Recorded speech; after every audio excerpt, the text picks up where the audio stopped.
ಈಗ ಹೆಬ್ಬಾಳ್ಕರ್ ಅವರು ಹೇಳಿದ್ರು, ಲಕ್ಷ್ಮೀ ಹೆಬ್ಬಾಳ್ಕರ್, ನೀವೆಷ್ಟೇ ಹೋರಾಟ ಮಾಡಿರಿ ನಾವು ಮಾತ್ರ ಅವ್ರ ಕಡೆಯಿಂದ ರಾಜೀನಾಮೆ ಕೊಡಿಸಲ್ಲ ಅಂತ ಹೇಳಿದ್ರು. ಹಂಗೆ ಹಂಗೆ ಭಾಳ ಹೇಳ್ತಾ ಇದ್ದಾರೆ ಅಂದರೆ ರಾಜೀನಾಮೆ ಕೊಡಿಸ್ತಾರೆ ಅವರು ಅಂತ.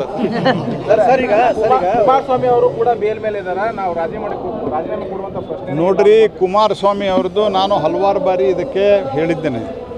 ಕುಮಾರಸ್ವಾಮಿ ಕೇಸ್ ಯಾವುದು?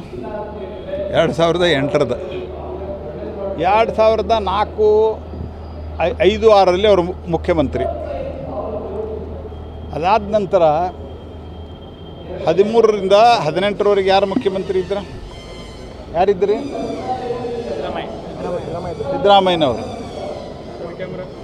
ಅವಾಗ ಕ್ರಮ ತಗೊಳ್ಳಿಲ್ಲ. 2018ರಿಂದ 19 ಅಂತ್ಯದವರೆಗೆ ಕುಮಾರಸ್ವಾಮಿಯನ್ನು ಕಾಲು ಬಿದ್ದು ಮುಖ್ಯಮಂತ್ರಿ ಮಾಡಿದವರು ಯಾರು? ಅವಲ್ಲೇ ಅಂತ ಹೇಳಿದ್ರು ಅವರು. ಕುಮಾರಸ್ವಾಮಿ ನಾನು ಮುಖ್ಯಮಂತ್ರಿ ಆಗುವುದಲ್ಲ, ನಮ್ಮ ಸಂಖ್ಯೆ ಕಮ್ಮಿ ಇದೆ ಅಂತ. ನಾವು 104 ಇದ್ವಿ.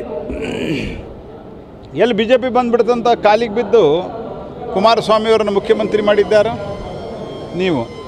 ಈಗ 2008ರ ಕೇಸ್ದಾಗ ಅವ್ರು ರಾಜೀನಾಮೆ ಕೊಡ್ಬೇಕಂತ ಹೇಳ್ತೀರಿ. ನೀವು ನಿಮ್ದು ಹಾಲಿ ಎನ್ಕ್ವೈರಿ ನಡೆದೈತಿ, ನೀವು ಕೊಡೋದಿಲ್ಲ ಅಂತಂದ್ರೆ ಯಾವ ಲೆಕ್ಕ ನಿಮ್ದಿದೆ? ನೀವೇನು ಮಾತಾಡ್ತಾರೆ ಇದನ್ನು ಖಬರದ ನಿಮ್ಗಂತ ನಾ ಕೇಳ್ತೇನೆ ಅವ್ರಿಗೆ ಅಷ್ಟೇ.